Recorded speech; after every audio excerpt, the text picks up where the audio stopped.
Gazetari serb e provokoi për shqiponjën e Manajt, Silvinjo e shtang me përgjigjen. Trajneri i kombëtares shqiptare Silvinjo ka dhënë një përgjigje me ironi dhe domethënse gjatë konferencës për shtyp, pasi u pyet nga një gazetar serb në lidhje me festimin e golit të Rej Manajt me gjestin e shqiponjës. Fitoria historike 0-1 ndaj Serbisë ka ngritur në maksimum emocionet, por edhe tensionet.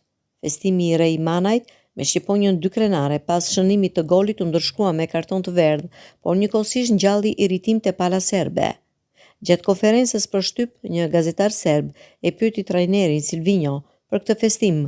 Trajneri kuqezi, i cili tashmë përfaqëson me dinjitet ngjyrat kuqezi, zgjodhi të përgjigjej pyetjes në një mënyrë të papritur. Përgjigjja e tij e parë ishte thjesht një fjalë në shqip, përshëndetje. Kjo përgjigje e shkurtër dhe ironike e Silvinjos u interpretua menjëherë si një mënyrë për t'i treguar gazetarëve se pavarësisht terrenit kundërshtar, mbrëm në Serbi flitej shqip, duke i dhënë fund pyetjes provokuese.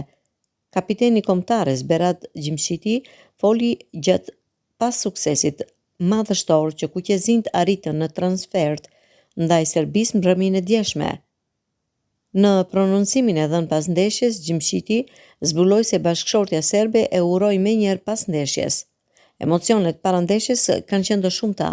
Kam bërë eksperiencë në jetën e futbollit, di si të përballoj presionin. Unë e kam shumë afër nga shtëpia e gjyshërve, akoma nuk e kemi realizuar ëndrrën siç duhet, emocionet janë të mëdha, nga e gjithë bota na kanë ndjekur, i kemi bërë të lumtur. Duhet të kesh kualitet për të luajtur në këto nivele. Unë e njoh Ajetin që 15 vjeç, kemi luajtur edhe te Zvicra. Vendosëm të dy të luanim për Shqipërinë, më shumë se 10 vite që po luajmë bashkë këtu. Gjithë ekipi ka merit, të gjithë luftuam. Dham gjithçka në fush. Ishte arritje e madhe.